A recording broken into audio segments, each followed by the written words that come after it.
नमस्कार। आप देख रहे हैं टैलेंटेड व्यू। और एक तरफ जहां दुनिया के दूसरे सभी देश कोरोना संकट से निपटने की तैयारी में लगे हुए हैं, वहीं भारत सरकार देश में कोरोना से निपटने के साथ ही वित्तीय आपातकाल लगाने की तैयारी में भी जुट गई है। हालांकि सरकार के पास अभी ऐसी कोई ताकत नहीं है जिसके जरिए वह वित्तीय आपातकाल लगा सके, लेकिन वह सुप्रीम कोर्ट के जरिए यह काम करवाने की तैयारी में है। यानी भारत में जिस तरह से कहते हैं कि कोड और ऊपर से उसमें खुजली, इस तरह की व्यवस्था देश में लागू हो सकती है। सुप्रीम कोर्ट में centre for accountability and systematic change CASC द्वारा एक 26 मार्च को याचिका दायर की गई थी और इस याचिका में मांग की गई है कि कोरोना वायरस के संकट से निपटने के लिए देश में वित्तीय आपातकाल लगाया जाना चाहिए। इस याचिका के दायर होने के बाद यह माना जा रहा है कि देश में जल्द ही वित्तीय आपातकाल लागू हो सकता है। केंद्र सरकार को संविधान के अनुच्छेद 360 के तहत यूं तो वित्तीय आपातकाल लागू करने का अधिकार है, लेकिन फिलहाल केंद्र सरकार के पास ऐसी कोई शक्ति नहीं है जिससे कि वह इसे लागू कर सके। लोकसभा में बहुमत है, लेकिन राज्यसभा में केंद्र के पास बहुमत नहीं है और इसीलिए सरकार अपने दम पर वित्तीय आपातकाल लागू नहीं कर सकती। इसलिए केंद्र ने सुप्रीम कोर्ट का सहारा लिया है, या एक तरह से कहें तो शीर्षस्थ न्यायालय जो है उसे मोहरा बनाया है और एक संस्था द्वारा वित्तीय आपातकाल लगवाने की तैयारी की गई है। क्या होगा वित्तीय आपातकाल का असर यदि देश में लागू होता है? तो केंद्र सरकार अपने कर्मचारियों और राज्य सरकार के कर्मचारियों के वेतन और भत्तों में कटौती कर सकती है। इसमें उच्च न्यायालय और उच्चतम न्यायालयों के जो न्यायाधीश हैं उनके वेतन भी शामिल हैं। इसके अलावा सभी राज्यों के वेतन भत्तों और पेंशन को रोका या कम किया जा सकता है। सरकार यदि चाहे तो सरकार जिन्हें देना चाहेगी उन्हें पैसा देगी, सरकार जिन्हें पैसा नहीं देना चाहे उन्हें नहीं देगी। जिन कर्मचारियों की जरूरत है उन्हें पैसा मिलेगा, जिनकी जरूरत नहीं है उन्हें पैसा नहीं मिलेगा। काम बराबर करना पड़ेगा।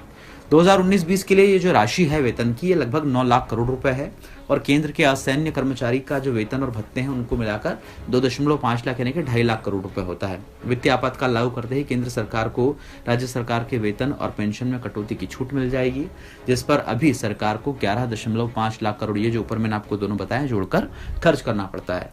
यदि इसमें 20% की कटौती भी की गई तो सरकार को एक साल में ही सीधी 2.30 लाख करोड़ रुपए की बचत होगी।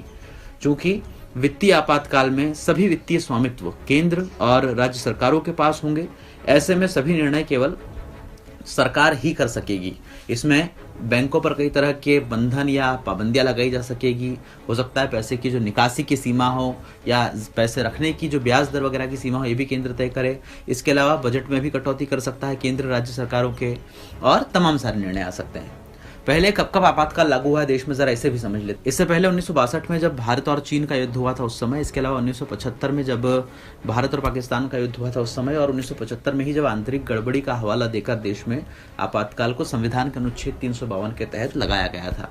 लेकिन कभी भी देश के इतिहास में आज तक 73 सालों में कभी भी वित्तीय आपातकाल नहीं लगाया गया है।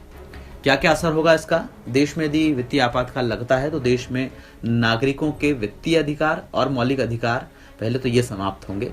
इसके अलावा कई राज्यों की जो सरकारें हैं वो यदि इसका विरोध करेंगी तो केंद्र द्वारा सीधा उन राज्य की सरकारों को बर्खास्त किया जा सकेगा अनुच्छेद 356 के तहत, और वहां पर राष्ट्रपति शासन लागू कराया जा सकेगा। यानी कि सीधे वहां पर केंद्र का शासन होगा, केंद्र पूरी सत्ता अपने हाथों में वहां की ले सकती है।